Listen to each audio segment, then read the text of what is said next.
All right. We've got so much to get to. We were off last week. Yep. 2 of the biggest movies of the year have come out since the last time we've spoken. Wow. But the only thing I can think about right now, Mm-hmm.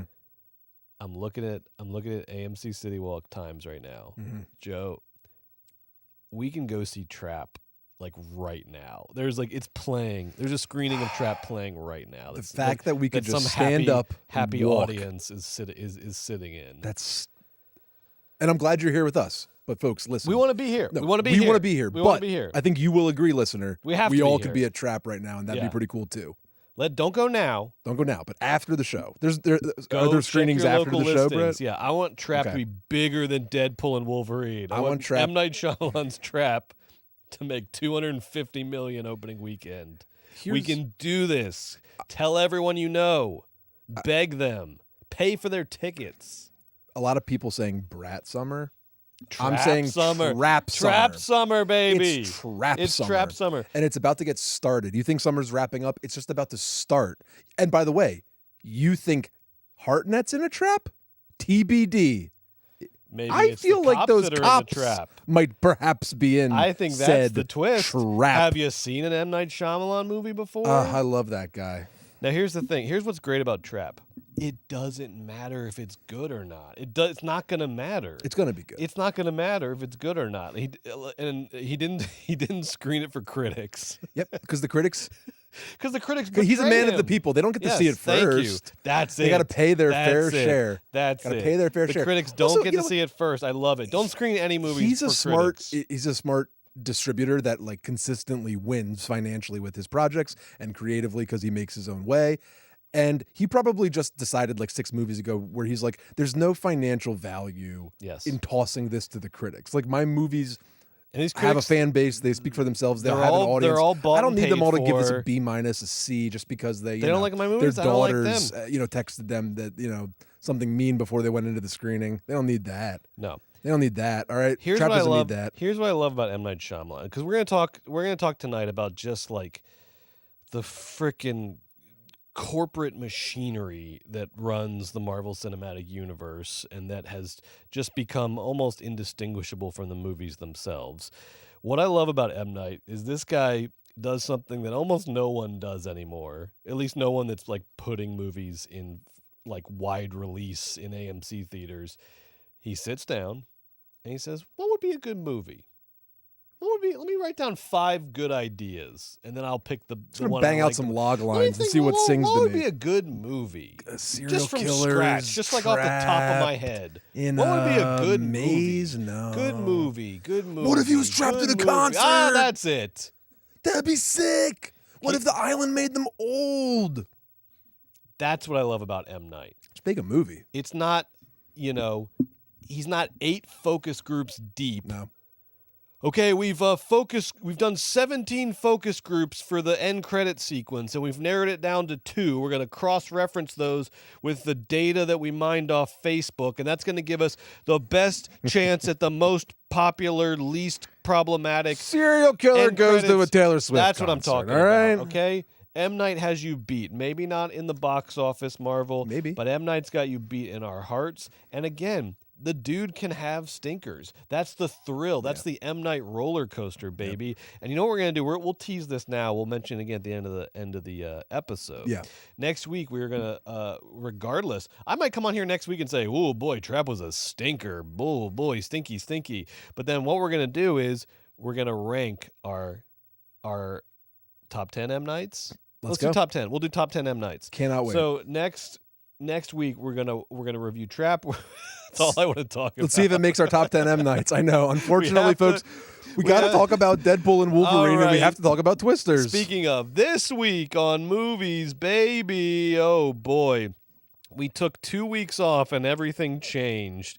It was the best of times. It was the worst of times. We're reviewing 2 movies this week that made a shit ton of money at the box office, but are they any good? Deadpool vs. Wolverine and Twisters. Deadpool and Wolverine. Even though it is it's kind of verse, and then it's and then it's verse. I don't know. But the actual title is Deadpool and Wolverine and Twisters.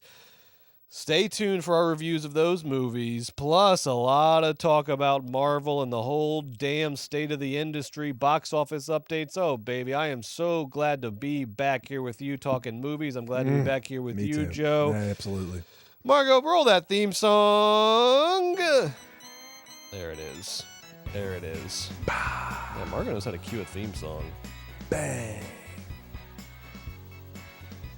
I can't get enough movies, baby. I can't get enough movies, baby. But how about you? Do you have it bad too? I think you do. Whenever one ends, it's like the death of a friend. I get to wishing that there were 2 more reels. And then a voice cries out, "Move, baby, you're in my seat and you don't want to mess with the Philly movie freak." Welcome There he back. is. He's back. I can't get enough movies, baby. I can't get enough movies, baby. Hey, how about you? Oh, I've got it bad, too. He's got it bad. It's a disease. Every night of the year, like the moon, I appear at all the movie theaters all over town. Every single one. Cut to black. Roll credits. Whoa, baby, I'm lost in a fog. I need someone to talk to. Hi. Look, the Georgia movie dog. Dog, dog, dog, dog, dog, dog, dog. I can't get enough movies, baby. I can't get enough movies, baby. I can't get enough movies, I baby. can't get enough movies, baby. Yeah! Welcome to Movies, Baby, the weekly show where we break down the hottest movie news, review the latest releases, shout out forgotten classics, and prophesy the future of Hollywood. I'm Joe Cilio, a.k.a. the Philly Movie Freak, here as always with my good pal and co-host, Brett Boehm, a.k.a. the Georgia Movie Dog. Go Dogs! Oh my God, Joe. We took 2 weeks off. The box office blew up, making more money than God. Good. I'm hearing Marvel is back in a big way. What the hell is going on? Margot, can we see the money? Let's see what that box office is doing. Holy Whoa. shit. What the hell? That's the first weekend? Deadpool and Wolverine is at the top, number 1 on 4,200 screens. How is that possible? For a total domestic gross of $211 million. But it's an R-rated movie with edgy jokes and violence. $211 million weekend for Deadpool and Wolverine, the 475th outing for And the that's Marvel just domestic. Cinematic Universe. That's just domestic, Joe. This movie, in its opening weekend worldwide, made $590 million. All right, so it put a sweet, sweet half bill right in the pockets of Iger and Co.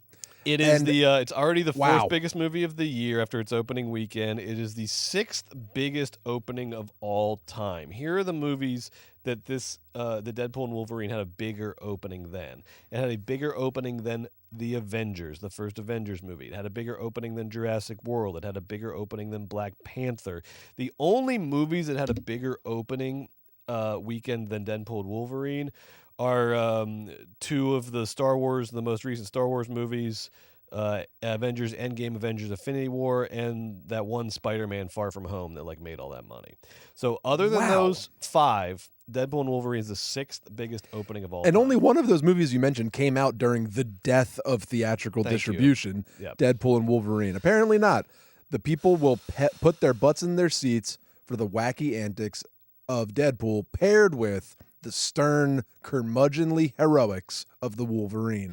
I wonder what people came out for, because my screening was packed. Okay. It was we'll talk about our personal responses, but I'm just sort of interested in what was the general public's reason for coming out to this movie in droves? Obviously there has been, I think it's the same reason Inside Out 2 did so well. There was just, people were starved for people were starved for a big Pixar movie. People were starved for a big Marvel movie. They're just starved for it. They're addicted to it, and they weren't getting it, and they finally Which is funny got because some as simulation of it. But as you know, that's true what you just said, but also in the interim between Endgame and now, there's been a Marvel thing released every single quarter, whether it be TV or film. So they haven't been starved at all. People were used to it every, 3 a summer. They were Right. used to getting a bunch a year. Because we saw like leading up to this. I mean, everyone knew this was going to be big. I think you and I, we knew it was going to be huge because the way people would react to the trailers, the way people would react to the little turn your phones off thing that Ryan Reynolds and Hugh Jackman. Yep. People were just dying for this dynamic, dying for this Deadpool. A couple weeks ago on the show, I said, "Oh, their reporting is saying that it's going to launch to 165 opening weekend," and me and you both were like, "No way, yeah, no right, way. We'll see, no maybe." 211. Yeah, it vastly exceeded it. Apparently, there was like they were throwing a party over at Disney when it crossed 200. They were like, it crossed 200. I can't believe it. This is the biggest R-rated movie. Well, it's going to be easily become the biggest R-rated movie of all time domestic after this weekend. It'll surpass Passion of the Christ, Mel Gibson's Passion of the Christ, good movie, which is still so. Enjoy your last weekend as #1 R-rated movie of all time. It's a good movie. Deadpool and Wolverine will surpass it this weekend. And man, after having a by their standards, a down year last year, Disney's going to end this year with the top 2 movies. It'll be Inside Out 2 and Deadpool and Wolverine. And so they're going to end this year with the top 2 after giving up the box office crown last year to Universal. So Universal had one year with the crown, and then they decided to spend $160 million on Fall Guy. So that was the end of that. That's special, and Disney is celebrating with a massive round of layoffs in their television department. Yes. I heard. Oh, great! Just celebrating. Brett, but what do you think was the main driving factor? Is it is it you're saying people were missing a big Marvel summer blockbuster, but also people love the character Deadpool and they love the character Wolverine? Like, what is the reason for this R-rated? I think this winner. This movie was very well marketed, and I think everyone had the impression that I'm going to have a fun time at the movies at this movie. Right. I don't know if they knew they were in store for this weird labyrinth of Easter eggs and Marvel in-jokes and industry in-jokes. Because the actual response I did not feel like I was at like a home run of a movie when I was at my screening. Even though it was packed, it was a very split experience where there was a group of people, I would say a group of like 10 to 12 in the middle of the theater that were just overcompensating. They were loving it. Oh my gosh. Every little joke about how Disney bought Fox, they were loving it. And then the Jiminy Glick-esque laughter for the Fox in-jokes. Every little reference, oh my, what pleasures this movie is giving me. Maybe they work in M&A at Disney. And it's just really funny for them, you know? And then I will say the rest of the theater was just just literally like silent. Just like hearing and there. Like there was a couple next to me and they were cracking me up because they were clearly just there for like, oh, Deadpool Wolverine, cool, let's have a fun time, let's chuck some popcorn and go to the movies. And then every like insanely inside of baseball joke, I kept hearing this woman next to me just leaning over to her partner and going like, what? If you weren't following the trades since 2018, if you're not on deadline every single day, starting around 2018 when 20th Century Fox went on sale, then you really won't understand this entry in the Marvel franchise. If you read Variety every day, I'm not saying you're going to like Deadpool Wolverine, but you'll understand it. At least you'll understand those jokes. You might get it. Now, you also need a PhD in Marvel multiverse machinations, which is the most annoying subgenre of like nerddom of all time, understanding how Marvel Cinematic Universe timelines work.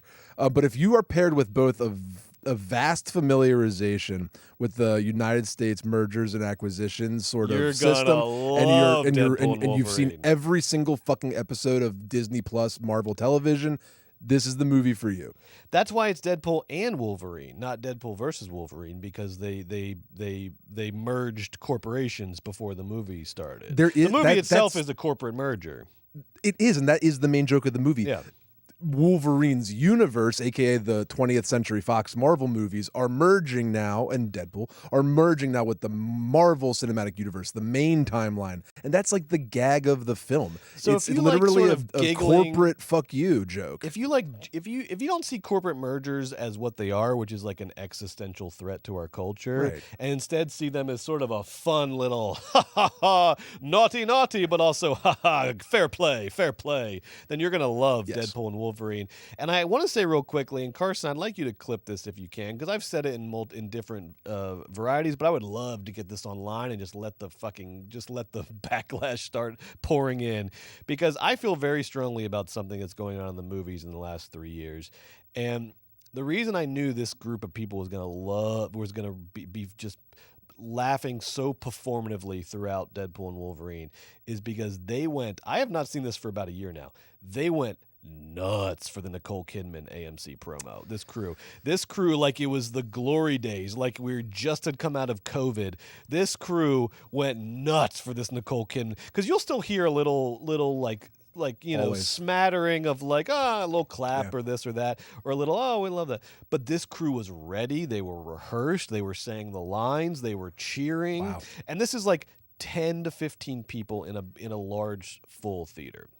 And so to those people, I would like to say this, and I'm gonna say it now so we can just get it out of the way, if that's okay, Joe. If you are still in the year 2024, if you are still loudly responding to the Nicole Kidman AMC promo, you might as well stand up and take a loud phone call in the middle of the movie, because that's how much you are ruining the cinematic experience for me. The Nicole Kidman ad is camp for normies. It is not camp. It is not kitsch. It is just an advertisement for the nation's largest theater chain. But if actual camp confuses you and it's too weird for you and you're standing on the outside saying, I want to feel the way people like that feel, I'm sorry, you don't get to feel that way. Camp is an exclusive experience. It's for the real ones. It's for people who live on the edge, who need more from life, who demand more for life, who don't just get automatic pleasure from the corporate spigot every day of their life, okay? Camp is deserved. It is earned. You don't just get it because you think Nicole Kidman is sort of ballpark camp, okay? This is not camp, and you need to shut up. And look, Joe and I talked before the show about trying to aim our critiques at the filmmakers, not the audiences. And not That's what you told me in a note. So you're just going to attack the 15 people in your screening that enjoyed the ad? Look, that's fine. People can like what they like. Taste is a process. Except these 15 the fuckers. people who perform a response, a loud, vocal, performative response to the Nicole Kidman ad, are the same people who perform responses to Deadpool and Wolverine. And this is why I think it's fair to go after them, because they are Comic-Con bullies. They are fake nerds. They are fake cinephiles. They respond to empty references. They think that the end credit scene is the most important scene in the movie. They love Easter eggs more than they love sequences. They feed off the adrenaline of liking the most popular thing in the world, and they respond to criticism like their religion is being criticized. They're reply trolls. They copy and paste the same shit over and over again. They're walking, talking memes. And if you dare criticize Marvel, they say, "Who are you, you scum? Who are you to speak of Marvel? You're a nobody." Well, you're a celebrity-obsessed, power-obsessed bully, and you need to just sit there and chug your popcorn while Nicole Kidman's doing her advertisement for the 200th time. It's nothing. Carson, please clip that. You don't have to clip this, Carson, but to listeners of the main show, I just want to say, as I always do, I have no qualm with people that enjoy the Nicole Kidman AMC ad. It's just fun. It's totally fine. I don't think it's a problem. I know people can get really into it, and us frequent moviegoers have to just live with that some people get excited about it, like when those bad Catholics only go to church on Christmas. But let me tell you, got no qualms. Love the speech, as I will this time and every time. Thank you. Disagree. Well, speaking of AMC, they had a massive weekend too, because not only not only did Deadpool and Wolverine make all this money, and AMC gets a nice little chunk of that money. There it is right there. AMC also had their best weekend this is interesting, food and beverage wise since 2019. What? And yes, Cool. and they had their Wow. highest sales, this being an R-rated movie, they had their highest sales of beer, wine, and cocktails of any Wow. weekend in AMC history. See? AMC history.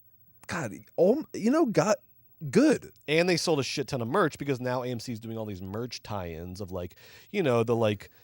I don't know. Yeah, the buckets. Lightly homophobic popcorn buckets. Yes. So they made a shit ton of money off of those. So Deadpool and Wolverine was great for Disney, great for AMC, great for the movies in general. Here's the problem. Financially. Here's the problem. We have to rep AMC because, it's like Barnes & Noble. I don't want it to go When away. Barnes & Noble's the last thing in your town or within 30 miles of a fucking bookstore, not everybody gets to live in fucking Nashville and go to Ann Patchett's fucking bookstore or live in Park Slope and walk down the community. You have to go to a Barnes & Noble. So when the Barnes & Noble is gone, then you're just ordering books off Amazon. So we have to rep AMC's the Barnes & Noble of the movies. We have to be happy about AMC being successful because we need movie theaters in places where it's a movie theater desert. Sorry, I gotta stand the Dune 2 popcorn bucket. Fair. But guess That's what? all. We can still look. Here's the thing that I thought about this week Okay. because somebody brought up the point of because look, spoiler alert, we didn't like Deadpool and Wolverine. We'll talk about why. Well, And someone was why? saying, but it's so good for the movies. You want the movies to exist, right? Okay. It's so good for the movies. Okay. And it's like these two things can coexist. Yes. Guess what's not going to remotely affect the trajectory of the Marvel Cinematic Universe? Our criticism of it. Yeah, don't worry about this. It can all exist. It Right. can all coexist. Did the movies die because Siskel and Ebert were mean a couple of times? No. Maybe. This is like TBD. some movies maybe. But this is like we do film criticism. Film criticism has existed side by side with the movies for the entire extent of the movies being around. And guess what? The movies are still around. Well, now just preach. I mean, I couldn't agree with you more right? there. Of course. Yeah. Two things instantly simultaneous. Very happy AMC had a good weekend. Very happy. Piss poor film. Terrible film. Right. Very happy that they made all that money. Thrilled. All right. Let's talk about a few other box office things, though, before we get into our reviews of these movies. Because there's a couple other news items, box office things to discuss. Overshadowed by Deadpool and Wolverine is Twisters, which also did phenomenally. It was 80 million opening weekend. Amazing. And then against expectations, hung in there and made 35 million in its second weekend, which was way above expectations. Everyone thought it was going to plummet because of Deadpool and Wolverine, but still did phenomenally well. Right now, I believe it's a top 10 movie on the year already after 2 weekends. That's great. So congrats to Twisters. Summer of Glenn. Summer of Glenn Powell. Trap Summer of Glenn. I'm very, very excited for Twisters. We'll talk about Twisters as well, but very excited to see it do well. And yeah, it's up to 235 worldwide right now, so that's very exciting.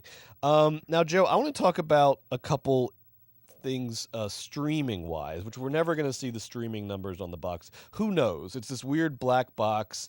You don't see movies that only get released on streaming. Literally, just don't show. We don't know how they do or what they make or how it all the money works. But I want to talk about a couple streaming things. Number one. A movie that you are a big fan of, you had it on your top 10 movies of 2024 so far, Kevin Costner's Horizon, An American Saga, Chapter 1. Now, this movie was a big disappointment box office-wise, made $33 million off of a $100 million budget. But as you predicted, had a huge afterlife on VOD. They rushed it into VOD as a way of they postponed the release of Chapter 2 and then rushed Chapter 1 on VOD as a way of trying to get some good news going, some good vibes going. And sure enough, this thing has been number 1 on VOD with a bullet. Who knows what that means or what the actual money is or how much Kevin gets, but this money is doing very well on VOD right now. Where are you on Horizon right now? What do you think the plan should be? Well, I loved the plan when I first heard it. Everyone thought it was some sort of loser's plan to sort of move distribution for Chapter 2 to next year, but they had a solid plan. Go to VOD, make some money, find fans, And then when we get back to chapter 2, everybody will have seen it on VOD, and we might have a more successful return for theatrical release. I think it's very, very exciting. I'm getting super hyped for chapter 2. It's going to be out of competition, but still premiering at the Venice Film Festival, which is super exciting. And they're going to play Horizon Part 1 in the morning, and then you can see chapter 2 that evening. What a great way to spend a day in Venice. It's an amazing, dude. Come on. Alberto Barbera, he's got his head screwed on straight. Love that Venice Film Festival. And I love the way he's treating Costner with some gosh darn respect. And I think the plan's great. I mean, it did number 1 on VOD instantaneously, and I bet it got a ton of fans. I don't see why the boomer couch crowd that we bemoaned when we talked about Horizon faltering at the box office wouldn't enjoy the film. You know what I mean? I bet they liked it, and I hope chapter 2. Chapter 2, look, it's not going to do Twisters numbers, but if it can come out and it can make, $18 million opening weekend, it would be fucking great. It would be great. Here's what I think Kevin should do is the best thing he has going for him right now, the light at the end of the tunnel, the way that this doesn't become just a complete life-swallowing disaster for him, is parts 3 and 4. He hasn't filmed any of them yet, right? Those are still, those are not going into production at all. As far as I understand, just some pre-production scouting stuff. Kevin, here's what you need to do, okay? I don't know if Joe's going to like this or not, okay? This happens to TV shows all the time. Scrap 3 and 4. Okay, 3 and 4 they can't happen. There's no way. You'll look. Joe is speaking selfishly right now, though. I'm speaking in your best interest. Joe wants 3 and 4 because he wants like a 12-hour Western epic that he can just sit through on Thanksgiving and ignore his family for the rest I of didn't his even think life. about that. That's a great idea. So what? But I'm speaking in your best interest, Kevin. Okay. Scrap 3. You can't make 3. How are you going to do 3 and 4? Hold on. Scrap 3 and 4. Sorry. How can you not do 3 and 4? Here's what you need to do. Okay, 2 has already been shot. 2, you got to do something with 2. Do like a couple weeks of reshoots on 2. Make 2 the end. That's a fucking 6-hour. But that's not the end of American expansion. That's not the end of the Civil War period. That's not the end of the saga. It's not the end of the story, and it's not the story Kevin set out to tell. And guess what we're not getting? We know one thing, well, what's the fucking difference then? We're not getting a perfect ending to this. Okay, we're not going to get a perfect ending. So you have to compromise somewhere. You either compromise with the movie. And also compromise. It's still a 6-hour Western, Kevin. That's plenty of time. No compromise with these fascists, Kevin. Listen. It's like the length of Erich von Stroheim's Greed. That's plenty of fucking time to tell your story. 6 hours, okay? It isn't. It isn't enough. He needs 12. That's why he set out to make the 4 parts. All right, fine. You're gonna. I'm gonna double down right now. Hear me out, folks. All 4 chapters getting theatrical distribution, and yes, it'll be in the Criterion Collection. That is a lock. Here's what happens if you decide to make 3 and 4. You end your life in a shallow fucking grave in the Meadowlands. That's what happens if you try to make 3 and 4. If you just slightly reshoot 2 and make it into an ending, make it into something resembling an ending with little hints of what was to come in American expansion, then you will be able to live the last 10 to 20 years of your life in some semblance of peace and comfort. If you try to make, and look, hey, if you want to get down and dirty with this, if you want to live on the edge for the rest of your life, that's fine. But 3 and 4 is the path to ruin, my friend. You need to reshoot 2 as the ending and call it a fucking day, and then you need to make an exclusive streaming deal for part 2 with one of the streamers so that you get some upfront money and don't bank on whatever fucking weird percentage of net you're getting from VOD. You need to make an exclusive deal for 2. You need to whatever bridges you burned with Yellowstone, you need to repair those bridges. Fuck. And look, I don't like this advice. I am like temperamentally I'm with Joe. Right. Like put your life at risk to make movies. But in this case, Kevin, I'm just telling you in your best interest, okay? I'm giving you good advice. I'm giving you actual solid advice. You're giving like the advice of a caring and loving mother and father. That's right. I don't care about the movies. I want to give you the advice Horizon. of a partner and a friend, Kevin. You had a dream. I want to dream your dream with you. Never stop dreaming. You best be making 3 and 4. And Kevin, if you need a couple extra mil, give me a ring-a-ding. Joe is addicted to your movies. This is like this is like the friend who's like also also like dragging you down because they need the drug that you make. I'm giving you like good sound advice from someone who is impartial because I don't want to sit through another 3-hour Bang bang chapter. bing bing bing bing Look at this, see? This is who's telling you to make 3 and 4. That's who's telling you to make 3 and 4. Don't do it, Kevin. Pew pew. Don't do it. You ever read that book Bad Company about the Cotton Club murders, Kevin? Someone's gonna pick you up on Hollywood Boulevard in an unmarked car. They're gonna drive you up the 5, and they're gonna shoot you in the back of the head in the desert if you make 3 and 4. That's what's gonna happen. Unapologetically and ahistorically, continue to do Cowboys and Indians for me. Thank you. All right, so let's move on to. I didn't think we were gonna ever talk about Doug Liman's Roadhouse again, but I knew we would. I knew we would, Brett. Come back around. I knew we would. I gotta rewatch Roadhouse. You love Roadhouse. But no, dude. it's so bad. Yeah. It's so bad, and Conor McGregor gives one of the worst performances. That way, on why screen. are you bringing up Roadhouse? All right, today, Brett? So what I have to tell you about Roadhouse is because Doug Liman was in the news this week because he said that apparently so Roadhouse was shot with the intention of being a theatrical release because it's a fucking movie. But then when Amazon bought MGM, Amazon inherited the rights to Roadhouse, and they decided to make it a streaming-only release. This thing did not come out in theaters. You won't find it in the top 200 of the box office this year. It only came out on Amazon. And for a movie like this, where there's like, it's like a star vehicle with Jake Gyllenhaal. It's got a big director, Doug Liman, a big producer, Joel Silver. Part of their deals was, I'm sure they took a slightly discounted rate in order to get points on the back end, right? Is part of their deals. But somehow, with the way this streaming shit works now, I don't understand this, but this is what Doug Liman is saying. When it went to streaming only, they apparently lost whatever percentage they would have got on the theatrical release, and they didn't get any back-end money on this movie at all. And Doug Liman says that according to Amazon, 50 million people watched this. 50 million people watched this movie on Amazon. I did the numbers. That would equate to a $750 million box office. That would be the second biggest movie of the year. If Roadhouse was released in theaters and everyone who sat on their couch and watched Roadhouse would not go to a theater to watch Roadhouse, but still. The point stands. But 50 still, million that people implies watched Roadhouse. it would be a pretty. It was popular. It probably would have been like Twisters level, maybe, if it was released in theaters, and which means that the director and producer and the star would have made a nice little chunk of change on the back end.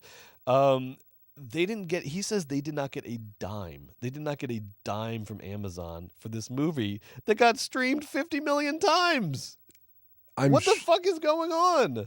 If streaming continues, I'm sure this will change. But it is crazy the slew of stories we've been hearing kind of about this. It sort of reminds me of during COVID when Scarlett Johansson and a bunch of other stars and Chris Nolan were mad because they didn't distribute the films theatrically. They just put them out on the streamers because of COVID, and then nobody made any money because their whole entire deals were tied to the back end of theatrical distribution. And this just like keeps happening to people. These deals are so weird. I can't believe it's very weird. I'm sure that the contract would not just be like, we get points on the back end for theatrical, streaming, et cetera, et cetera. Like, I can't believe it would, like... If it hits 30 million people watched it, then we get some kickback or something. Like, there's a world where I'm sure they'll make it, or I'm sure they'll be forced to make it work, but...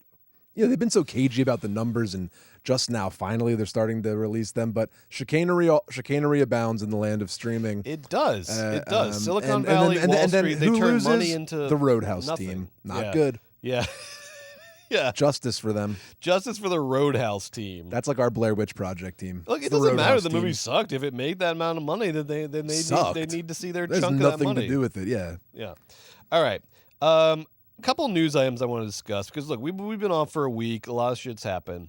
Some big events have been happening in movie world. As you alluded to, the Venice Film Festival is going on right now. Comic-Con happened. The Terrifier 3 trailer dropped. A lot of big things happened. Let's start with Venice. And really the only thing I want to talk about at Venice is that Harmony Korine's Baby Invasion screened there. Joe, what do we know about Baby Invasion? What's happening here? Baby Invasion, it's a it's edgelord it's Harmony Korine's company that created Aggro Drift. Our It's- number one movie of 2024 That's with a right. bullet. Their next, like, we say the word movie, but they've moved on to a different term. I forget what they say now. Their next movie is called Baby Invasion, and it's like a found footage-esque sort of home invasion terrifying thing, but all the bad guys' faces are AI babies, Yes. right, Brett? And there's like many of them. And it says tasked, and they're also like Robin Hood-y, sort of. It says tasked with entering mansions of the rich and powerful and leaving nothing behind. Players. He also describes it as like a first-person shooter video game, not as a movie. Because it's not a movie So to them. players must explore every rabbit hole before time runs out. If I cannot, I mean, we obviously loved Aggro Drift. It changed everything for me in terms of how I look at movies this year. I cannot wait for Baby Invasion. I cannot wait for all the shit that Edgelord has up their sleeves until they sort of flame out and run Until out the of money. government puts them in a CIA black site. I'm excited for Baby Invasion, obviously. Also out of competition, of course, we already talked about Horizon Chapter 2 will be at Venice. Sure. But can I just mention a couple of these movies that are in competition that I'm really excited for? Please. Just without going crazy, folks, just some exciting things to look forward to. In competition in Venice this August, we have Pedro Almodovar's new movie, The Room Next Door, starring Tilda Swinton and Julianne Moore. Julianne Moore in Almodovar. Give me a look. It's his first in English. It's his first Thrilling. English language feature ever, which is cool and notable. So obviously that sounds amazing. Brady Corbett is now directing movies. The guy from 13 who grew up to be in Funny Games. Yes. Not the guy from Boardwalk Empire, but the other guy. He's had like a critical hit and a critical pan, right? He had Right. The youth of the leader or something. It was like he did some sort of like he had like a critical success, and then he did Vox Lux with Natalie Portman. He did Vox Lux. Yeah, this is his What? third movie. This is his third movie. Oh my gosh. This is his third movie. Okay, Yes. cool. I got to look up his. I didn't know first he did movies that as well. movie. Sorry, But that movie sounds really good, and it has a bunch of cool people in it. This movie's called The Brutalist. Anyway, that one sounds This is good. his third one, The Brutalist. Yeah.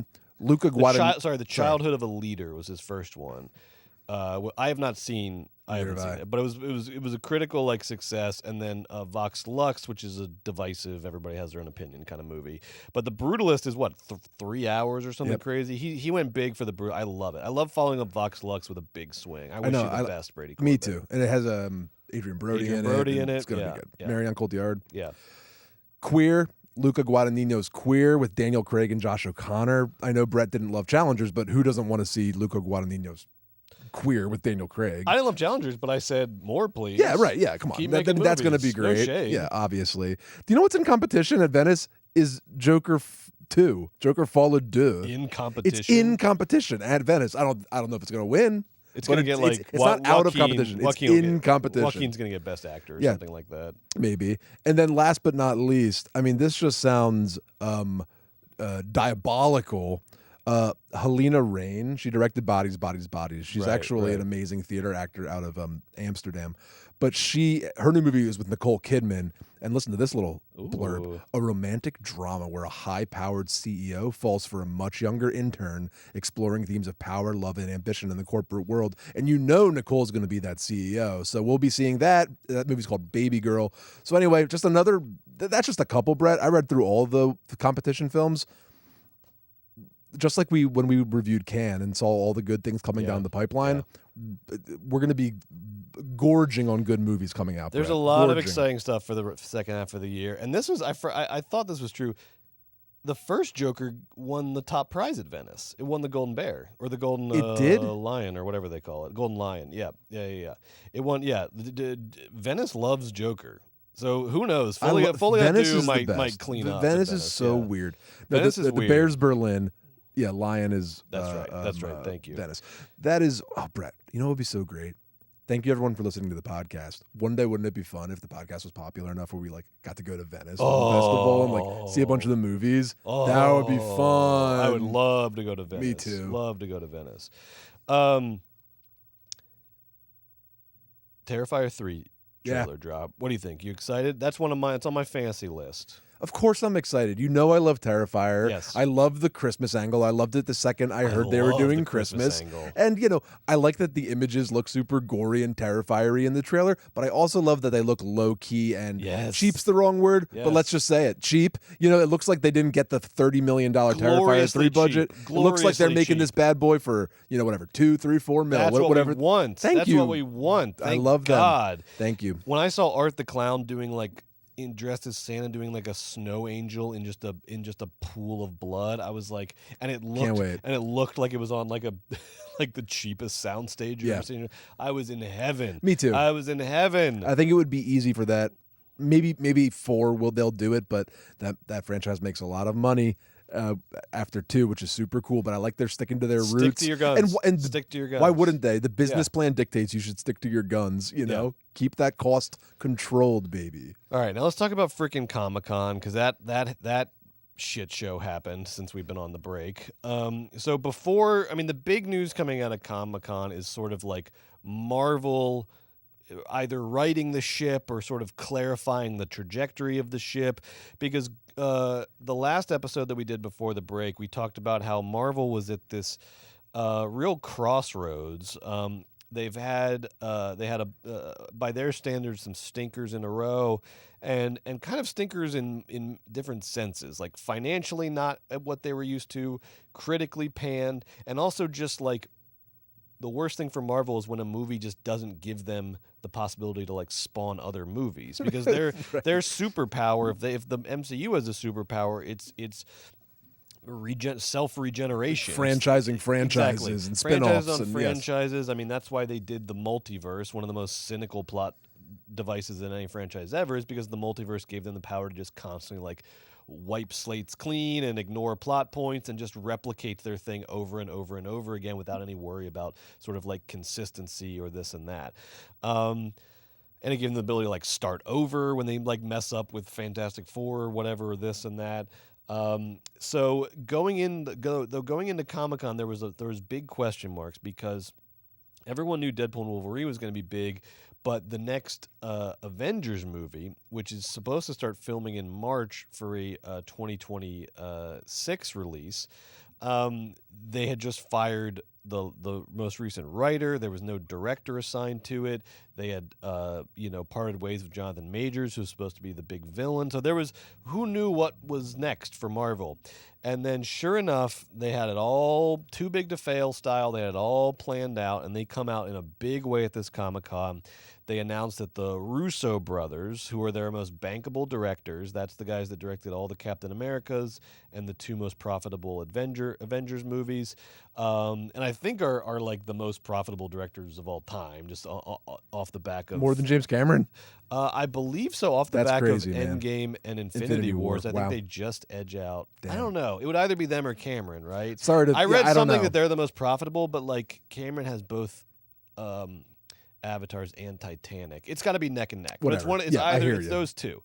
So they bring the Russo brothers back, and then the big thing that everyone knows about by now is Dr. Doom is going to be the new big villain. The guy, not mostly Kang. the Fantastic Four villain is going to be the big new villain of the Avengers. Both the next 2 Avengers. The one in 2026 is now called Doomsday, and then the one in 2027 has always been called Secret Wars. And then who is going to be playing Dr. Doom? That was the big reveal. They brought out a bunch of Dr. Doom looking guys, and then one stepped forward and took off his mask. Syrian Hines. It was Syrian Hines. You hear like one person. Me. Woo! Yes! Yes! Fuck yeah, smart casting. He's going to nail Great it. casting! Great casting! No, it was Robert. Smart. It was Robert Downey. It was Jr. Robert It was Downey Iron Jr. Man. Okay. It was fucking Iron Man. So Marvel just said, "What makes money? Do that." Mm-hmm. Not just that, Brett. Yeah. Apparently, they backed up the money truck.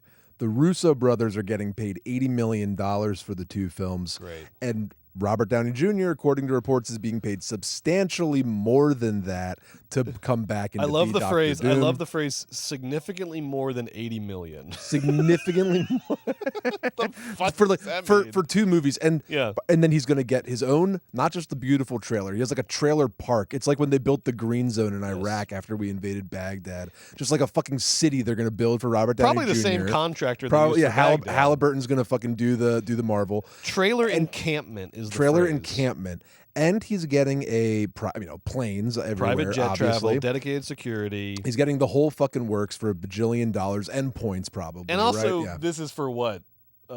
2 weeks at Pinewood Studios. That's what I was going to say. First of all, Doctor Doom, not that I'm like the comic expert, from what I've read, folks, he just wears his mask the whole entire time. Like, who knows how much Robert Downey Jr. is even going to have to be there. Yeah. And then B, it's like, they don't film on sets. He just goes into the big room. Yeah. They golf cart him from his Halliburton-esque encampment to the green screen room. He puts on his Doctor Doom mask. He says the lines. They alter the voice in post, and he collects $120 million before they even get to the part where the points happen. I'm sure he gets 1% or 0.001% of the back end, and that's $1 trillion.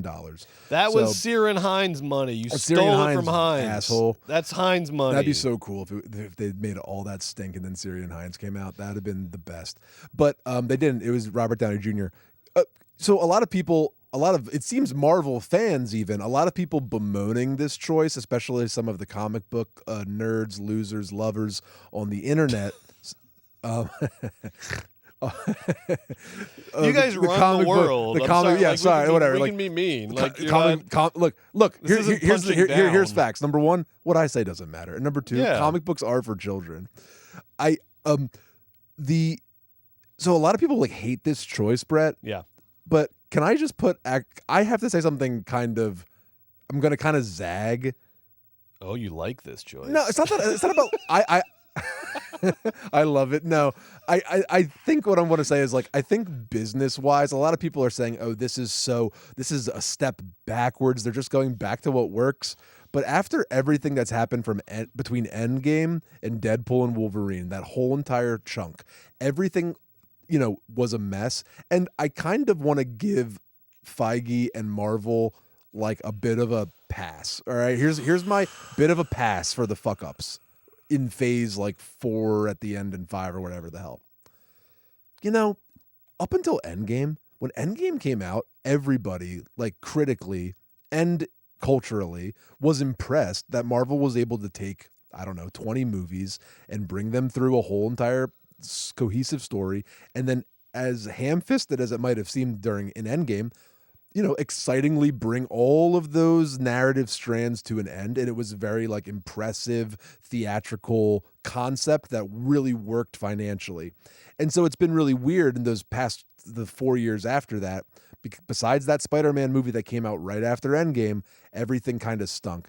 But you know what? I bet it had to do with a couple things that were outside of sort of Marvel's control. A, the way that COVID shook the entertainment industry, and the way that COVID probably shook Disney's eyes from theatrical to streaming. And they put a huge emphasis on Disney Plus. They went hard with the WandaVision, and then they overdid it with all of the different Marvel TV shows, just like Star Wars did, and that got way too convoluted. They got too deep into streaming, and same with their animated division. I mean, that's what happened with Pixar. That would happen with Disney Animation, and it also had to do with Chapek leaving and then bringing Iger back, and then Bob Iger having to right the ship, and Iger comes back, and is it the multiverse was hot for a second? Basically, what I'm saying is, as we know, because we work in the industry in a smaller but the same industry in a smaller capacity, it's been a bad 3 or 4 years. So I'm not surprised that the creative, quote unquote, results have been lackluster for Disney. I feel like this Deadpool and Wolverine moment, they got the acquisition of 20th Century Fox in 2019. They finally turned it into something very valuable with Deadpool and Wolverine. And you know what? They went back to the fucking and they brought Robert Downey Jr. back and the Russo brothers back. I bet it makes everybody feel a lot safer, makes the investors feel safer. That's what it is. I bet it is going to yield financial results, and I bet it's also going to bring the audience back to Marvel. I think if they went I mean, I think and think about the Kang thing. I think the Kang thing would have worked. I think Jonathan Majors, before he became, before we knew about what happened with him privately and his criminal domestic allegations, whatever that was all about. I think the Kang thing was going to work. I think that was going to be good. Jonathan Majors was a pretty impactful screen presence, and I bet he kind of would have had the star power if he had the opportunity, but that wasn't in the cards. So I kind of feel like if I was Feige and I'm looking, at all my options, I kind of feel like though it's safe for a reason, and also it's going to work. It's like why Kamala's going to pick Josh Shapiro tomorrow, because it's safe, but it's going to work, It's just it's the centrist option because they need to win. And that's sort of what Feige did with the doomsday thing. I totally understand it as a business decision, as a financial decision, which is the only decision that they're making now. And that's why we talked about earlier the pleasure of M. Night Shyamalan is here you have a guy who is just thinking of good movies and making them like the old days. But when it comes to Disney and Marvel, there is just too much money at stake. And so the only determining factor is financial. What is going to get butts in seats? What is going to sell tickets? And that is always, it's the same decision that Pixar made with Inside Out 2. We've had a couple stinkers in a row. Oh no. What was our last truly bankable hit? Let's do a sequel to that. And sure enough, it kills. So Marvel is making the same kind of safe financial decisions by bringing the Russo brothers back, bringing back Robert Downey Jr. And and they know they can, the thing is they know they can piss off the nerds because the nerds are still going to come see the movie come hell or high water. Having Robert Downey Jr. as Dr. Doom just gives them such a big marketing angle. Yeah. They're going to shove this thing down everyone's throats. Everyone's going to go see it. It's going to make a shit ton of money. The problem with all of this is the problem that I had with Deadpool and Wolverine, if we can start digging into that, which is at this point, we are no longer watching movies. Marvel is not making movies. Marvel is making financial wagers for a franchise that should have reached its sort of natural end by now.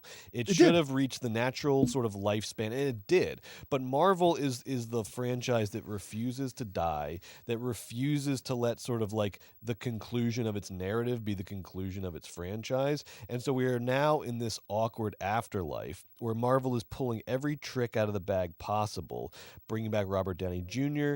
with Deadpool and Wolverine, trying to monetize a satire of themselves. It's they're pulling every sort of trick out of the bag to keep the thing and bringing Wolverine back going. to Hugh Jackman's Wolverine. Life, yeah, yes. right. Bringing characters back to life, utilizing the multiverse to do whatever the fuck they want. But the goal right now is just keep this money train rolling for as long as possible. And I totally get it financially. I mean, why wouldn't you do that if you were Disney? This thing is making more money than God. But creatively, as someone who goes to the movies, man, it sucks. Absolutely. It fucking sucks. But like you're saying, Brett, and Deadpool and Wolverine is the proof in the pudding. Yes. There's no difference between the product and the financial equation anymore. Yep. And let's talk about Deadpool and Wolverine now, because for a mainstream comic book movie that had the 6th biggest opening of all time, it is hard to make sense of this movie, particularly for the first 30 minutes, because it is just this onslaught, this barrage of Marvel references and industry in-jokes and multiverse nonsense and Ryan Reynolds jokes, which are just the shape of a joke without a punchline. It's just the sound of Ryan Reynolds indicating that he's making a joke, but then if you think about it for a second, you're what was the joke? What's the joke in the joke though? It's not, there's no joke. It's just Ryan Reynolds doing Ryan Reynolds shtick. And so you were just, and then Hugh Jackman as Wolverine and cameos, and you were just hit with this barrage, this endless fucking barrage of this shit for the first 30 minutes, for the entire movie. But for the first 30 minutes, I was trying to get a breath in, and I was what is this movie? What is happening? What am I watching? What is any of this? And then when you finally come up for air, you realize the point is the barrage. This is a movie that's trying to bludgeon you into submission. It is trying to quickly and ruthlessly imitate some sort of big meta in-joke cultural moment that it thinks is happening. And if you're not like laughing at it, it's because you don't get it. But when in fact, there's nothing to get here. There's no joke to the jokes. There is just like the competition of like laughing first and loudest at all the references. And like I said, there was a group of people at my screening that fell hook, line, and sinker that were more than happy to just bellow with deep laughs at all the references to the Disney Fox merger and like the weird like Mad Max references that had no joke to them, that were just an empty reference. Weird. At the end of the day, though, this is a movie. The snake has like fully eaten its own tail. The MCU has like collapsed in on itself. This is a movie about the perpetuation of the MCU. It's a movie that kind of admits to you that the MCU is in crisis and is trying to find a way forward. But the movie represents what the MCU does as a whole, which it monetizes everything. It monetizes the backlash to itself. It monetizes satire of itself. It monetizes its inversion. It monetizes the characters that it has discarded along the way because they weren't profitable, and now it's bringing them back as cameos. This movie is a testament to Marvel's ability to monetize every inch of its IP, every little sliver of its IP, including the backlash and the reaction to its IP. This movie is like a testament to corporate power, and it's disguised as like a punk satire, but the fact that it's Marvel's punk satire of itself just reinforces the corporate hegemony of it all. This is not a movie. This is a like corporation refusing to die in front of you for 2 hours, and it's all hosted by the very affable Ryan Reynolds. This is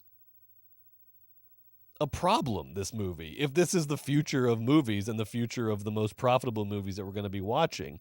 And if you're still invested, and I know we're trying to go easy on the audience here, Joe, but I just have to say, if you are, I'm not talking about kids, if you're an adult who is still invested in the MCU at this point, you're not a nerd. I know, like, you go to Comic-Con and you feel like, oh, all the nerds are together. You're not nerds. You are the power structure. You are, and if you're not profiting from the power structure, but you're complicit in endorsing it, like, at all costs, then you're just a corporate stooge. You're not a nerd. You're mainstream. You're like the big thing. You're the main thing.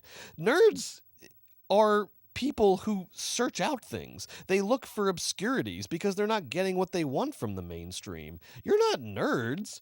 You're stooges. You're the guys at the corporate retreat clapping along to the corporate video. And if Deadpool and Wolverine is anything, if I could put it in any genre, it's not a comic book movie. Deadpool and Wolverine are those, like, you know when you go to a corporate retreat and the company has filmed a skit that it plays for everybody, and it's doing in-jokes about like, and if Sandra from HR was here, here's what she would say. That's what Deadpool and Wolverine felt like. It felt like the video they would show, it's like they got Ryan and Hugh to do like a fun video for the Marvel corporate retreat, except they released it on 5,000 screens and it made more money than God. But this never at any point feels like a movie. It feels like we are at some weird sort of like alternate universe, like corporate celebration of itself. It's like we went to the upfronts. We went to the upfronts. And it was like Kimmel was hosting the upfronts, and he was like negging the execs. Exactly what this is. Right. This is what Marvel, this should have been 20 minutes and it should have been shown at the upfronts. This should not have been screened for audiences. Audiences deserve story and character, and they deserve like here's what I would have loved. Hey, what if Deadpool and Wolverine go on a fun quest together? Would have loved it. Wouldn't that be great? I obviously like Wolverine, okay? Because I like X-Men, love Wolverine, and I love Hugh Jackman, and I like the character Wolverine, and I love Logan, and like I love Hugh Jackman, I love Wolverine. I even kind of like Deadpool. Like, I don't like love Deadpool, but I saw Deadpool 1 and I saw Deadpool 2, and Deadpool 1, it made me laugh a bunch of times, and Deadpool 2, it was all right. Deadpool's the merc with the mouth. He's a funny guy. If they just went on a adventure, right, and they had to like save something normal, and they did like more buddy cop stuff, but the whole entire time, instead of them doing the buddy cop movie, they're like explaining the strains of time and matter in the Marvel universe and the machinations of the 2019 merger of 20th Century Fox and Disney. I just wanted to see Deadpool and Wolverine like pull some stunts and like go to a bar and like shoot some bad guys and like run around New York or pick a fun spot or locale. I'm not against like comic book movies are going to happen and they're going to make a lot of money, and I'm okay with living in that world. I've liked a couple comic book movies very much in my day.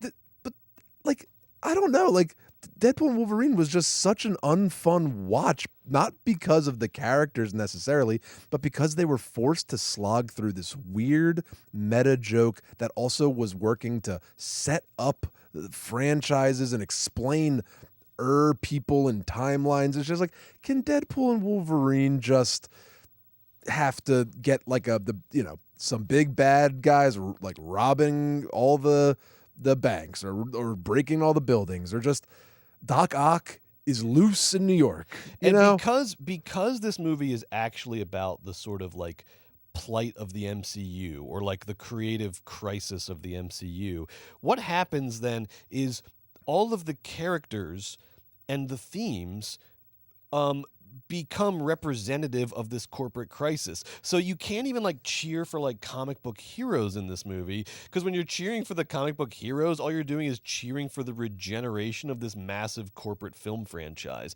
And that's always true with every, but they make it so telling us? They make it so transparent. It takes all of the fun out of a comic book movie. This is one of the most like cynical manipulations of an audience I've ever seen on a screen, this movie, because Deadpool and Wolverine's central message is that the MCU is bankrupt creatively, thematically, character-wise. Deadpool is like thinks he's gonna like save it, and then but the whole message of the movie is like MCU is like stuck. We're in like a rut, right? But instead of being like honest about this confession and coming up with good movie ideas, they confess to it in order to get ahead of their own decline and monetize that decline as a way of regenerating themselves into this whole new phase. The MCU with this movie is literally monetizing its own emptiness. Deadpool and Wolverine is the ninth circle of late-stage capitalist hell. It is the snake eating itself. It is the completion of the vicious cycle. It is the angry revenge of a corporation that has no ideas beyond its own perpetuation. It is like the fury. Remember when we like couldn't get Dianne Feinstein to like retire and she had to die? I do. And like we barely got Joe Biden to retire. This is like the energy coming out of the MCU right now is just this immovable, like massive, powerful edifice that is like in halfway down. It's halfway in a state of collapse, and it refuses to collapse, and it is figuring out ways to like monetize its half collapse in order to prop itself up again for another 20 years. Everything has a life cycle. It's fine that things like reach an end and then we have to come up with new ideas. New ideas are great, but this movie has no new ideas. It just has like this clinging to itself as the only like possible future. I'm sick of the fucking Marvel Cinematic Universe. I'm sick of it. All right, here's what I liked. I think I already said my nice thing, which was I like Deadpool 1. I'm very glad that Wesley Snipes got a paycheck. Okay. Long overdue. Long overdue. All right, a couple errant notes. I agree with Brett. Number one, okay, rated R, Deadpool's really violent. Like, this movie wasn't violent. Like, I know there was a lot of, like, gunshot noises sometimes, but none of the violence landed. Violence in movies, like in order for it to be impactful, has to have like stakes and or pain at the other side. Neither Deadpool nor Wolverine can like get hurt and or die. And none of the action sequences were set up to be super impactfully enjoyed, except maybe the opening credit sequence. There's no tension in the fights because neither Deadpool or Wolverine experience pain. I know. Sorry for the experience pain, but they can't be mortally wounded. And so it's literally, Joe, you did the like impression of it before. It's literally just like every fight scene is just like a gun to your head and a knife to your side, and it's just like they go, ow. Okay. Also, like, wasn't sorry to like be always on, but just to say it, like, don't apologize. Wasn't sexy. Like one of the things about one of the things there wasn't even like the thought of sexiness except Hugh Jackman's body at the end. I guess. But even that, it's not fun. Like Deadpool 1, there was that whole lovely, like, romantic chemistry thing with the woman from what's that woman's name? I forget her name. She's a good Marina actor. Baccarin. Thank you very much. The Marina Baccarin, Ryan Reynolds, like, chemistry thing was so great in Deadpool 1, and it also added the fact that Deadpool has sexual elements into it. But now that it's the Disneyfication of Deadpool, folks, sad day. More notes. Emma Corrin played the bad guy. The bad guy, this is classic Marvel Universe stuff.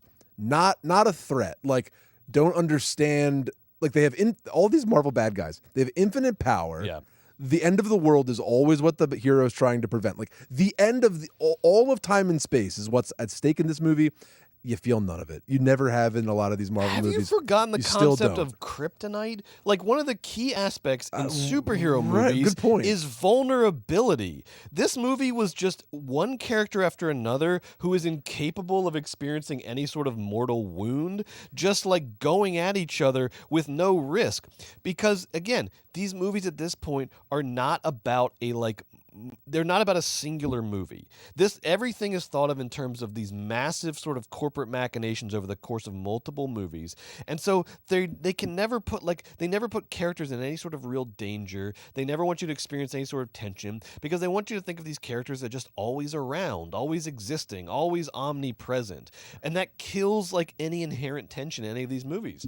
I sat there through every fight scene, which by the way are like expertly choreographed and shot in their way. But the problem is the central characters just can't, there's no stakes because they can't be hurt. And so like there's no tension in the movie. You sit there bored. They weren't expert in excuse me, but they were boring. They weren't cool. Boring.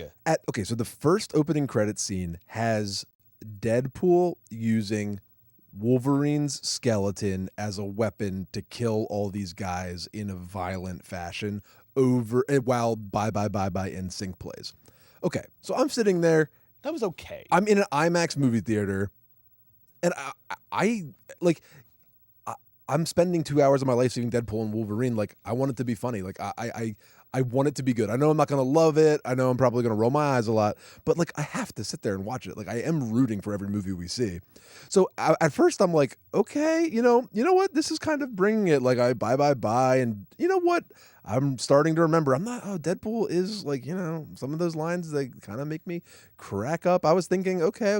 But they do then it's diminishing returns the entire movie across every facet. Deadpool's little comments, constant and undying, and become less and less funny over time, and it just atrophies and dies in front of you. This fight sequence set to like an upbeat song that provides like an anachronism. They do this for every single unimpactful fight sequence in the movie, and it is really hard to watch. By the time we got to they're fighting and they're playing like a virgin. Now they're fighting and they're playing like Grease. The Grease one, isn't that a funny? By the time we got to the fight a happy scene, song paired with violence, isn't that funny? It's like stop. By the time we got to the fight scene in the Honda Odyssey, scored to, I can't remember what fucking Grease song it was, but a song from Grease, I was like, this is, you know what, it's like, it's kind of depressing that this movie like wasn't written by AI, because it feels like this sort of AI jukebox of a movie where it's like, we put in these like these sort of cultural signifiers, yes. And then you've picked the specifics and then just cycle it 8 times. Weird. It's depressing that this was not written by AI, but in fact was written by 5 different people, as it shows you in the opening credits. And it made me think that the reason that AI is ultimately going to like crush human creativity and like take over is not because it's like better and smarter than humans, but because it's going to trick humans into like competing with AI, or it's like humans are like coming towards AI and thinking in the same way. Humans think more and more in terms of like algorithms and like focus tested algorithms and marketing and demographics and all of this stuff, instead of just being creative like M. Night Shyamalan does when he comes up with a movie. Philly Zone. And I think that this movie was like reminding me of like this is why AI is going to win, not because humans are just like it's like human creativity versus AI, but because humans are just going to become more and more like AI, and then AI is going to win that battle every day of the week because AI is better at being AI than humans are at being AI. It's one of the thoughts I had. I was just It's a good thought. sitting there in this Good thought. screening, thinking of things. My least favorite cameo was Chris Evans. Wow. Just retire from acting if you're not into it, fucker. You're so unfunny. Weird. Best cameo? Henry Cavill did a little Wolverine. I always like seeing Cavill. You're never not gonna put Cavill up there. Snipes and Cavill won it 1A, 1B. Snipes, I was happy for he got the paycheck. Sad because I wanted to stand up and go, just make Blade 4 with Snipes. Why not? And also, why is Snipes not getting a cut of these Deadpool movies? Blade is as we've said this way back when on Weekend at Bergman's, that Blade is really the big, before Iron Man, Blade is like the first big Marvel movie. Blade really creates the possibility of the Marvel Cinematic Universe. And if it had been the template for the Marvel Cinematic Universe, we'd be having a lot more fun this whole time with all these movies. Preach. Snipes should be getting a cut of every one of these damn movies. Channing Tatum was funny in this movie. And then finally, here's something I'll want to say nice about the movie. This Hugh Jackman character. You like Hugh? Dude, this guy is so good. Hugh Jackman Wolverine is in this like real fucking unfunny stinker. He is so game, and he brings so much presence and talent. There's like 3 parts where Wolverine has to give like a dumb, sad speech where he sort of, brings the pathos to the film. And each one, Hugh Jackman kind of like knocks out of the park. He has so much like in his face and in his eyes, and he's bringing so much to the character, and he's funny. Just like, this guy is incredible, and he looks amazing. And I know if he can do The Boy from Oz all by himself, if I asked him to. I mean, I love that guy. I love you, Hugh. Thank you very much for being great at acting all the time, even in Deadpool and Wolverine.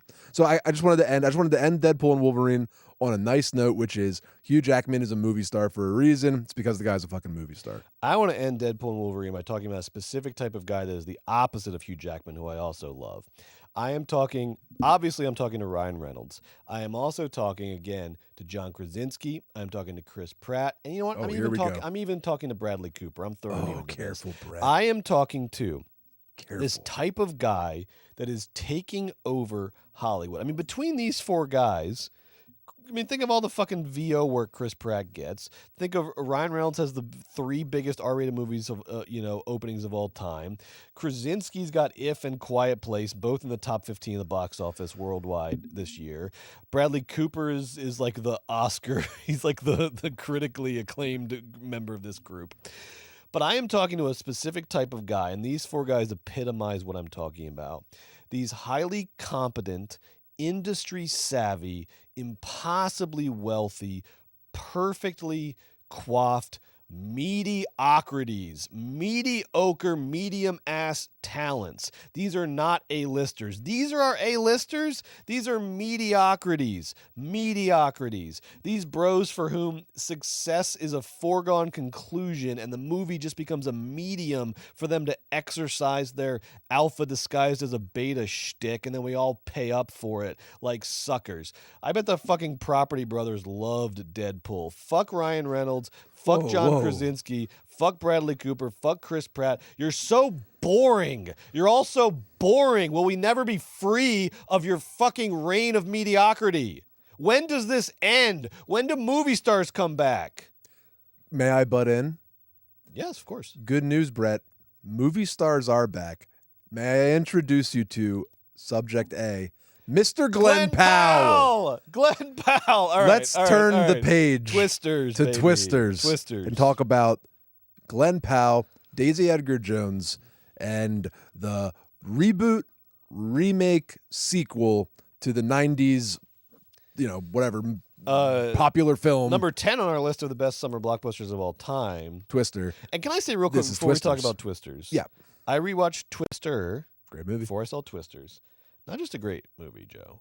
Within the sort of bounds of its genre and the expectations you would have for such a movie, A perfect movie. Bang. A movie that I cannot imagine how it would be made better. Within what it's trying to do, within the genre, within the character arcs, etc. A perfect freaking movie. Man, when because I'd forgotten how long it takes for you to get to the first actual twister in Twister. That first 30 minutes, though, before you even see the big tornado and go, oh my God, that tornado's big, you get incredible fucking character development. Oh my God, every dynamic is on point. From Bill Paxton to Helen Hunt. Oh my God, why don't we get Can we get some more Helen Hunt in the movies, please? She's how about so freaking Deadpool and good. Helen Hunt? Thank That should be the you. next one, all right? Philip Seymour Hoffman, Tar director Todd Field is in this. Carrie Elwes, Jamie Gertz, minority owner of the Atlanta Hawks, is in this. I mean, this. Really? She's had every she married a billionaire who bought the Hawks, Right, I but think she's you the told me face that. of the Right, purchase. right, She's right, at every right. game, baby. Right. Jamie is the face of the Atlanta Hawks. Cool. I love her. Jeremy right. Davies in this thing. I mean, this movie is so freaking good at just quickly establishing this love triangle, and then the kooky cast of characters surrounding it. Oh my God, it is funny, it is sexy, it is adult. It's like an adult feeling summer blockbuster.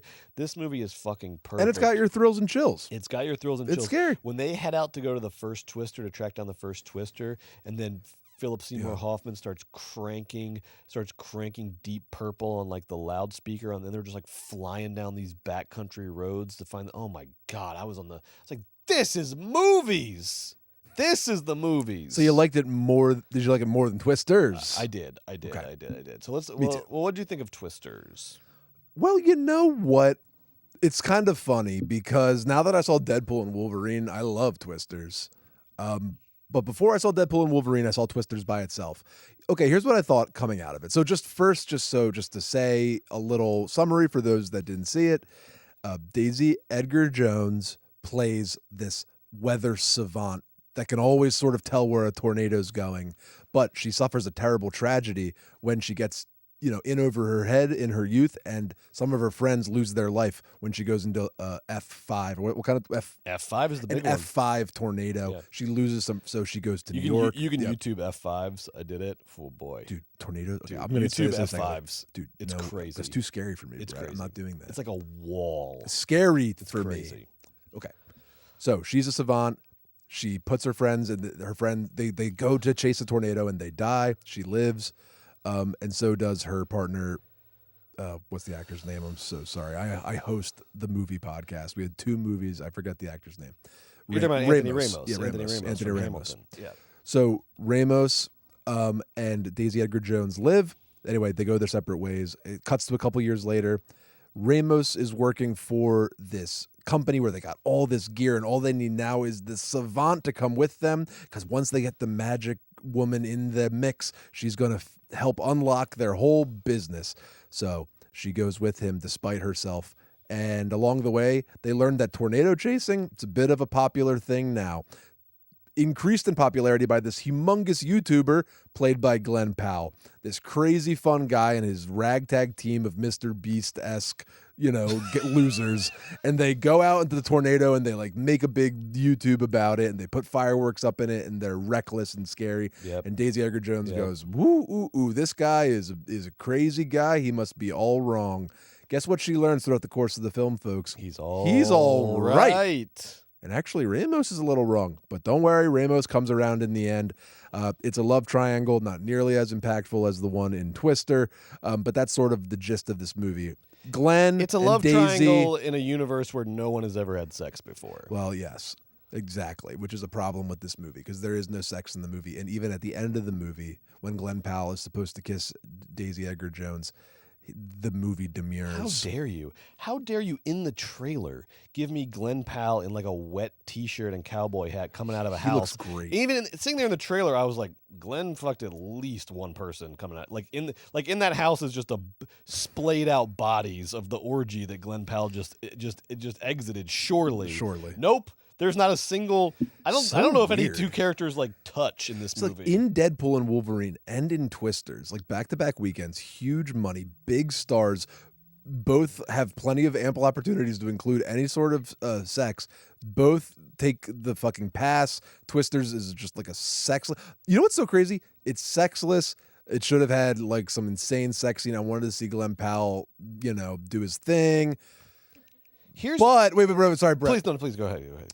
But the chemistry was good. Like, I thought my favorite part about Twisters was twofold. One is, oh my God, tornadoes are scary. Okay, great job on the tornadoes, dude. Scary tornadoes. Tornadoes are scary, and every single time in the movie Twisters, when the big tornado was ripping apart Oklahoma, every time I was like, oh no, that is scary. I did not like it. Yeah. And the second thing was, I thought that Glenn was being sexy in the movie, and I kind of was like into his, romance with Daisy, even though her character was a little like lame and a little like thin. I thought that they did a good job of making me really want them to give a big smooch at the end because I'm watching a fucking movie in a fucking movie theater. Kiss, losers. Yes. And they don't.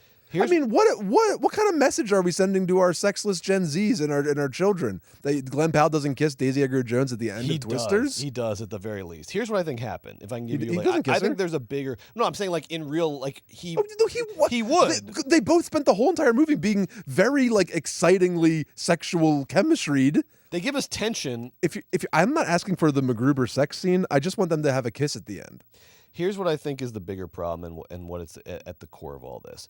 When you rewatch Twister, the original Twister, it is a movie that is written for adults. It's a summer blockbuster. It's a Roland Emmerich movie, but it was written, or not a Roland Emmerich movie, John DeBont movie. It is written for adults though. Like the dynamics, like it's about like divorce and it's like for adults. But the thing is, when you write a movie like Twister for adults, the kids come along for the ride. Teenagers come along for the ride for a movie like that because there's nothing more exciting as a teenager than when you feel like a movie is entertaining and it's giving you this doorway to adulthood and adult themes. That's fucking thrilling. Yeah, plus tornadoes. And tornadoes. Perfect. You get everything. Right, yeah. You get, because like kids are looking forward, looking to the future. They're like, what's adulthood going to be like? I want to get a glimpse of this. And so Twister is smart enough that it gives you both. But Twisters feels like it was written for an adult's idea of a teenager. This is the screenwriter who wrote The Revenant and the George Clooney movie The Boys in the Boat. Why the fuck is he writing Twisters, okay? Because what happens is the worst part. I know, but it's not going to be the guy you give Twisters to. It's just that the thing that the movie fails at the most, which is what the first one really succeeded at, is it really fails at like the kooky group of eccentric characters around the main characters. It fails at that so miserably. The dialogue is so hollow. Everyone is like really annoying. They all feel like some annoying like YouTube collective. They all feel like a collective of influencers. Mm-hmm. And I know that's what they literally are, but like the pleasure of the first movie was like, man, these guys are fucking out there. This weirdo group of people. And they also like, the first movie is so good about having them all sort of like fight with each other because they're around each other all the time. But in Twisters, the kooky group of characters is like annoyingly like they're annoyingly like they're besties. Besties, yeah. And it's just like you're watching them just like a high five and talk to each other's moms on the phone, and it's like, what the fuck is this shit? Bust some balls, it guys. Ultimately feels just like, again, like an adult, like the guy who wrote The Revenant and Boys in the Boat trying to be like, what are kids sort of like? How do they sort of like interact these days? And like because particularly the first group of eccentric people you meet is like they're all very young. They're all like kids in college essentially, and the dialogue just feels very much like I said of an adult's idea of what those kind of kids would talk about. And as a result, you get stranded in between because the movie doesn't have like the actual vitality of youth because it's just some weird sort of imitation of youth, but it also doesn't have like the experience and the nuance of adulthood. It's just like it's a movie that in many ways feels scared of adulthood and its refusal to like pay off any of its sexual tension. It weirdly, like you've said, aggressively avoids this love plot that it is like which telling us is the best part of the movie. Yes, it's like it is just telling us that there is this love plot that it refuses to ever sort of pay off in any meaningful way. It's bizarre. It's like kind of like cynical to imply that much sexual tension without even remotely exploring like the furthest edge of it. And like you said, consider the facts here, because we're also not like this makes it sound like we were just sitting in Twisters like a couple of perverts being like, make Glenn and Daisy kiss. But we are just going off. I was, in fairness, but we are going off of what we're seeing in the movie, and here's what you see in the movie. The whole movie's driving to this point, right? Glenn and Daisy are both like adrenaline junkies. They are both like tornado savants. Right. They both look like models. Right. They share, beyond all that, they share this like intrinsic bond that only true love is made out of. And like they're gonna fuck. These two people are gonna. They are like. It's like It's like two cosmic forces coming in. You can't stop these. Like this movie has to like. Glenn meets Daisy's mom. They all have dinner together. The mom loves these two Glenn. Characters are gonna they fuck. all love each other. It's gonna happen. You can't stop it. And like the fact that you don't allow it to happen is this weird like. It's called Twisters. Yes. Shouldn't they twist up? Shouldn't they like zoom? Shouldn't they pulled together by unknown forces? That's the other thing. It's like it's the whole theme of the fucking movie. These two characters who could not be better suited for each other are also existing in this moment of like possible death at any moment. How are they not gonna fuck? They're gonna fuck at the very least just to like release some tension. They're both so nice. They're both so hot. They both care about the community. They both are in it for a higher cause. How are they? It is so weird. Joe and I are not like the reason we're bringing this up is because like they don't even like kiss. They don't even like touch. They do not. It's bizarre. It is uncomfortable. It's bizarre. This, do you think it's some sort of like because this is a red? I'm now here. I get in the basement takes, but like this is a red state movie. Like they were just like, but it's like blue states are so into like that's not what I'm saying either. But do you think there's some sort of like? Oh, this is gonna play big in the Midwest, and like they don't need the kisses. Much like I feel like this is much of the dialogue is like an adult's version of what young people talk like. This movie feels to me like a blue state's version of what the Democrats wrote a red state movie. It's like the Democrats exactly. wrote a red state movie. It's exactly what it is. Right, that's what this because you like. saw and I love this director. Lee Isaac Chung did Minari, which is fucking incredible. There's a lot of really nice directed sequences in this movie. There's a sequence near the end where like everyone's like huddling in a movie theater, and then like the movie screen in the front of the movie theater like blows out from the tornado, and then you just like see the town and the tornado like where the movie screen was. Awesome. It's a really well executed It looked shot. awesome. It's gorgeous. He does a lot of good work in this movie. He was weirdly tiptoeing around stuff in the press tour. I don't know if you saw, but like they were asking him like, why don't you ever explicitly mention climate change in your movie about a unprecedented amount of tornadoes all happening at the same time?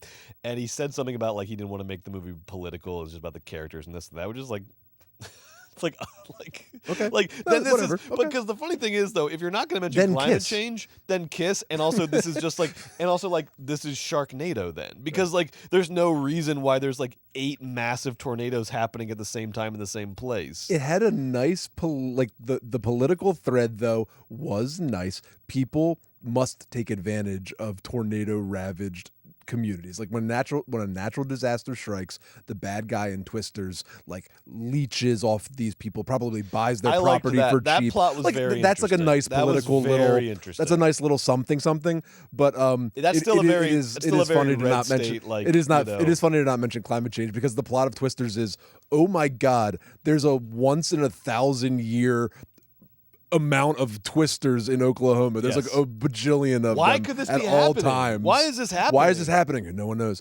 But this is like a theme. And I'm not happy to report this. I'm just telling you what's up. I remember Disney a couple months ago, Bob Iger, I think, or one of his lackeys said, we need to stop. I swear to God, I'm paraphrasing. We're going to stop making woke movies or like worrying about DEI sort of initiatives, and we're just going to go back to like broad movies. And that was part of the marketing for Inside Out 2. It certainly was part of the marketing for Deadpool and Wolverine, and it was also now part of the marketing for Twisters, Yes. where these people are getting the talking points to come out and say, don't worry, this movie is not woke. It doesn't have anything to do with climate change. It has nothing political. It's just a fucking movie, and they don't kiss. Don't worry.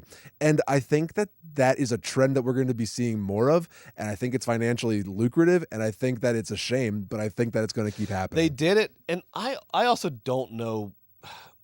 I don't know like what impact it actually has on anything. I still think people would have come out for Inside Out 2 because Brett, I'm starting to be suspicious of the people of the like. I'm starting to think that you guys don't want your movies to have any sort of inclusionary concepts or progressive thought incorporated into it at all. But the casting of Twister was very diverse, which is like, and like people don't hate seeing. I think like on one hand, yeah. On the other hand, no. It's more about the marketing. The leads were white. Okay, it's more about the marketing of the movie than I think the content of the movie. I think like right. That's what I'm saying. It's this new thing.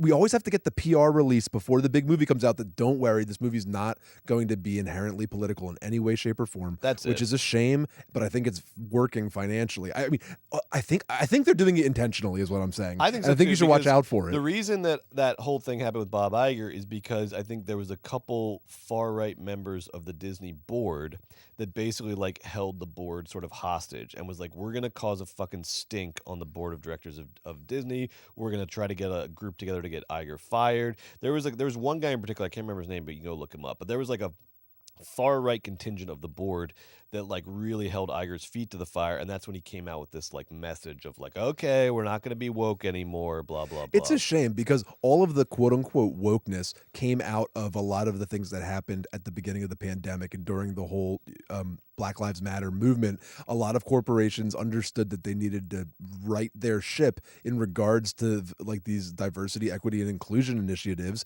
but then the couple years after that were the bad years of post-COVID. Everybody wasn't going to the movies, so Turning Red didn't make a lot of money. So now we never get to hear about a fucking Asian American experience ever again in the entire Disney world because like the 2 years after COVID, when they pretended to care about diversity, those were tough financial years. So now we just have to go broad constantly.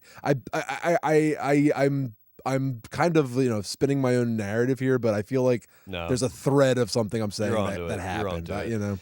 Here's the one good thing I like coming out of Twisters though is they are hinting at a third movie, and I hope that they go along with this. But there are hints in the movie that a third Twisters would take place in New York City, and it's like tornadoes hit New York City. Love it. I think they should do it. I want to see Glenn and Daisy like full on into like the third phase of their sexual relationship where they're trying like they're opening entirely, it up, really opening up, and they're just like so inventive with it. I want to see like real. They're incorporating like they like drive into the tornado. They like screw down into the ground and they just get busy in a tornado. All right, it's like Cronenberg's Crash. I'm listening. But instead of like people being turned on by fucking in car crashes or I can't remember exactly what that movie was about. Yeah, David's always about. Now Daisy and Glenn are like turned on. They can only like fuck in the eye of a tornado. It's like the only thing gets them off. So they have to like find tornadoes. I need to get off. Yes, and then like fucking the eye of the tornado. Because the other cool thing, much like I'm gonna put this up there with Chris Hemsworth's what did he have? The motorcycle chariot. I love that. That was awesome. Yeah, his motorcycle chariot in Furiosa. I'm gonna put Glenn Powell's tornado truck up there as one of the best vehicles of the year. Hell yeah! Because Glenn Powell has this like pickup truck that he's outfitted so insanely where he'll drive right into the eye of the tornado and everyone's like, what the fuck? That car's gonna get picked up and tossed around. But no, Glenn has these like drills on the truck and he like drills down into the earth. So the truck is like clinging to the earth and it doesn't move. And so he can just sit there in the eye of this tornado and shoot fireworks up at it and whatever he wants to do. So cool. It's great. Just to say it again, to put a pin in this whole entire thing, I really do think Glenn Powell is great. I like Glenn Powell a lot. He takes a lot of cues and finds mentorship from Tom Cruise, who is one of the great movie stars. I don't know if Glenn Powell will ever be Tom Cruise. I don't know if there will ever be another Tom Cruise again. But I do think that Glenn is a really great star who I'm really excited to continue to see being in movies. I think he was really good in Twisters. He was charming as hell. He looked amazing. He's great in He was Twisters. funny. He brought the energy. He brought the zing. Every time he was on screen, Twisters was working for me, except the end when he didn't kiss the Daisy Edgar Jones. But that wasn't Glenn's fault. He even sold that BS moment. I mean, I'm really happy for Glenn. I thought he was hotter in Twisters than he was in Hitman. But Hitman obviously hotter than Twisters because there's no kissing in Twisters. But Glenn was sexier in Twisters than in Hitman because in Hitman he did his stupid SNL reel and I didn't want to see it. But in Twisters he just wore the small T-shirt and the cowboy hat and he said "Ye fucking haw." Love it. The movie Summer of really, Glenn. he comes in like a little later than you expect. He comes in maybe like 20-minute mark, and man, you just feel the energy. You're like, thank You feel the goodness. energy when he shows up. What do you think about Daisy Edgar Jones as an actor? I think she's really good. I don't think she I was think given the part kind of I don't think she was boring. given a lot to do in this movie. think she was thought she kinda was good. Yeah, I thought she was good, and I just would have liked to have seen them develop a relationship with Glenn Powell a little bit more. I think that would have brought out more aspects of her character. Her character was a little soft, but Yeah. she did it well, and I think she's pretty good at acting. I thought they were a little like infantilizing of her in the way they wrote the character, Yeah. you know, just like how she has this like her relationship with her previous partner, who you see sort of early on in the movie. It just felt like this like they were like high school Christian virgins. Well, or she was something, you know? she It was like- she was playing like a college freshman or whatever, college sophomore or Yeah, whatever. she was getting her grad degree. She was like Oh, in was- grad school. Yeah, yeah. She's Brett- like, no, Brett's she's like, right. Yeah, she's like, I guess there's like, she was, but well, again, she was happy-go-lucky, and then she became all sad, this goes you back. know? All this goes back to like the best way to describe this movie is it's like a bunch of Democrats tried to write their idea of a red did, state yeah, movie. yeah, Is that's like is what it is. what They happened. go they literally like go to a rodeo and Glenn's like, I used to do the rodeo, and it's like, all right, screenwriter who lives 3 minutes away from this studio, relax. Here's what I relax. here's what I think. Here's one possible moment that might have happened in the movie though off camera, because we get when Glenn shows up at Daisy's like childhood home. And Daisy's mom is Maura Tierney, Yeah. just giving you straight Maura Tierney Yep. attitude. It was Perfect. she's great.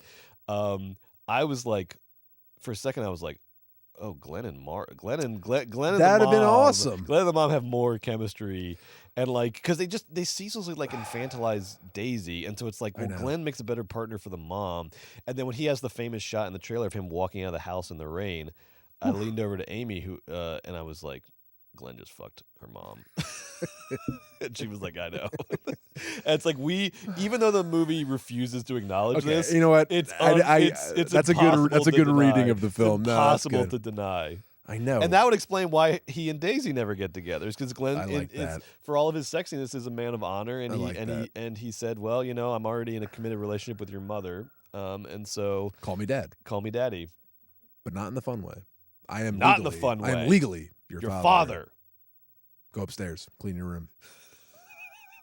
All right, Brett. Well, that was another great episode of the pod.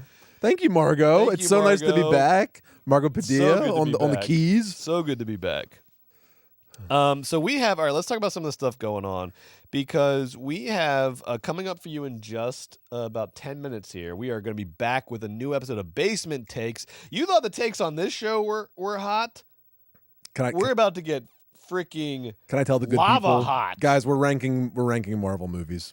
Are we doing that? Come to Basement All right, Takes. we're We're gonna gonna rank rank some Marvel Marvel movies. We're gonna rank Marvel movies. I have a couple shout outs of things I've been watching, and we'll stumble into some really just lava hot takes on Basement Takes tonight. I can feel it. I got a good one. Okay, good. Joe's got a good one. So make sure you hit us up for Basement Takes. That's only on the Patreon. If you're watching on Patreon right now, hang out. It'll start in 10 minutes. If you're watching on the Movies Baby YouTube, go sign up for the Patreon, patreon.com/moviesbaby with 5 Ys to get the full experience. We also, I'm sorry for the delay on this, but we do have a new After Death VHS coming out very soon to you.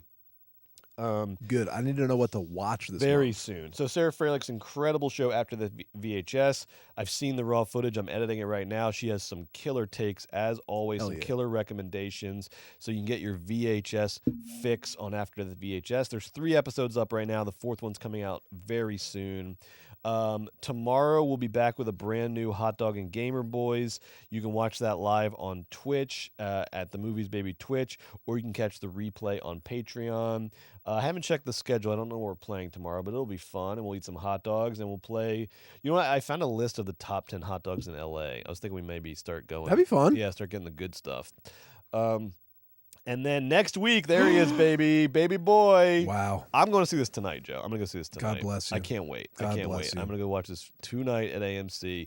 It is next week. We are talking about Trap, the new M. Night Shyamalan with Trap Josh summer. Hartnett, and then we are going to be ranking M. Night Shyamalan movies, our favorite. Yes, our that's favorite amazing. M. Night I Shyamalan cannot- movies. It's all led to this. There's a couple I'm excited to go back and dip into that I I, know. haven't seen in a Same. minute. Because I think I Same. know my top 5, but Same. I need to double, triple check. And we'll figure out. I think top 5. I think what we did with Guy Ritchie is good for directors, like top 5. That'll be great because It we'll forces us we'll to make hash some out a ton of choices. stuff. Right. Top 10, I think, is going to be too easy. Let's do top 5. That'll force us to really make some hard choices. Good. So we're going to do the top 5 M. Night Shyamalan movies next week. Maybe Trap will be in there. We'll have to I see. hope so. We'll have to see. We'll have to wait and see. And then make sure you hang out and stick around the Patreon for Basement Takes. Coming at you in just about 10 minutes here. All right. Bye.